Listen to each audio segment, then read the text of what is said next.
Good morning, dear students. Today we'll study the topic human health and disease. So in the last session, we have studied about some common diseases in this topic. Today we'll study the next common disease causing organisms. Here, amoebiasis, known as amoebic dysentery. Here also we'll study the pathogen, organs affected, method of transmission, and symptoms. For amoebiasis, the pathogen caused is Entamoeba histolytica. It is a protozoan parasite. Organs affected are large intestine of man. Now, how the method of transmission takes place. Housefly acts as a mechanical carrier. Here, the transmission of these pathogen Entamoeba histolytica takes place by contamination water and food with fecal matter. If you eat any contaminated food or drink any contaminated water, so in that fecal matter will be present, it will be consumed or a pathogen enters into the intestine. Symptoms are loose motion and abdominal pain, stools with excess mucus and blood clots.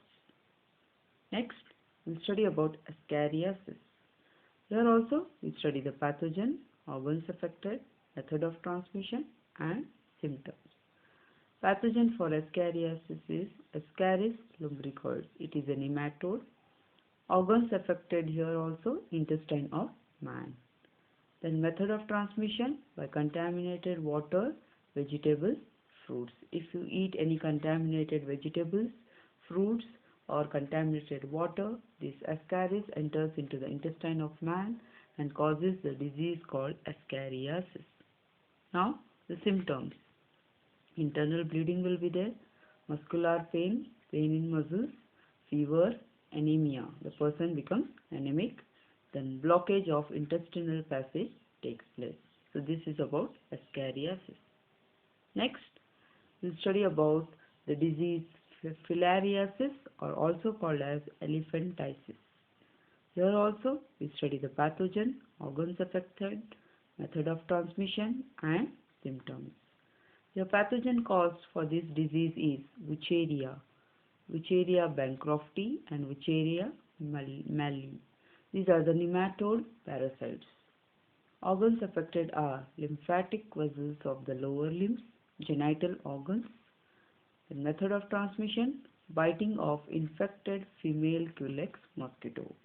When infected female Culex mosquito bites a person, this Wucheria bancrofti enters into the lymphatic vessels of the lower limbs and into the genital organs, then causes a disease called filariasis.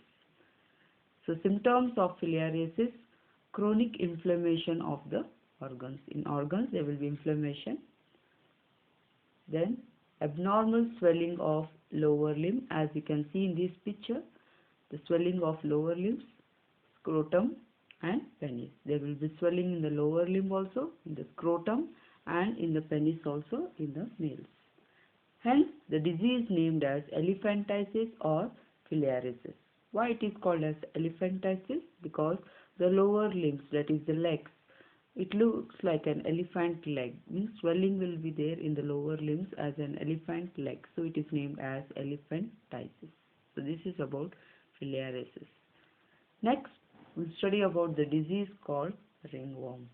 Here also we'll study about the pathogen, organs affected, method of transmission, and symptoms.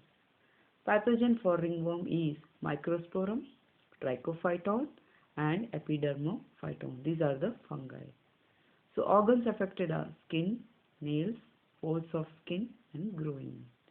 And method of transmission. So these fungi can enter into your body and causes the disease ringworm. First, acquired from the soil. From soil also, this fungi can enter into your body. Then using towel, clothes, or even comb of infected individuals. If we use the towel, clothes, and comb of the other individual that is if that person is infected with the individual, then it will be acquired in your body. Next symptoms, There will be appearance of dry, scaly lesions in skin, nails and scalp. So, dry scaly lesions occur. Lesions means rashes or patches on the skin, nails and on the scalp. As you can see in this picture, the lesion accompanied with intense itching. If lesions are there, so there will be intense itching takes place on the affected part of the body. So this is about the ringworm. So these are the common diseases we have studied. For this, there will be prevention and control of these infectious diseases. First, maintenance of personal and public hygiene.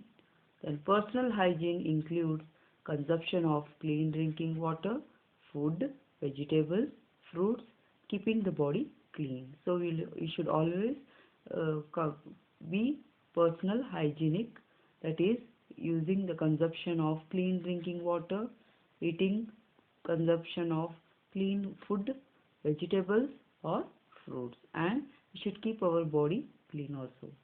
Then next, public hygiene includes proper disposal of waste and excreta.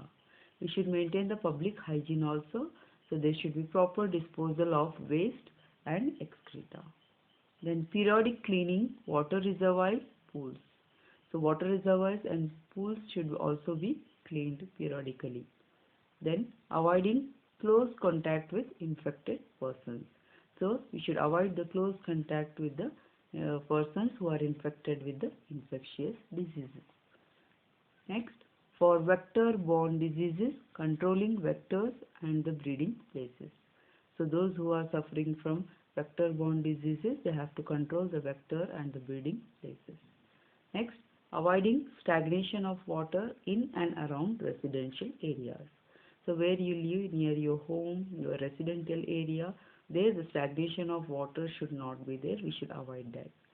Then use of mosquito nets. We should use the mosquito nets to prevent from the mosquitoes or bite of mosquitoes, as they causes the diseases, malaria, etc. Window and doors must be fitted with wire mesh. So in home, windows and doors, they should be covered with the wire mesh so that other organisms cannot enter into the home. Then all these precautions are useful for vector-borne diseases like dengue and chikungunya, malaria and filarial, etc. So like this we have to prevent and control the infectious disease. Thank you.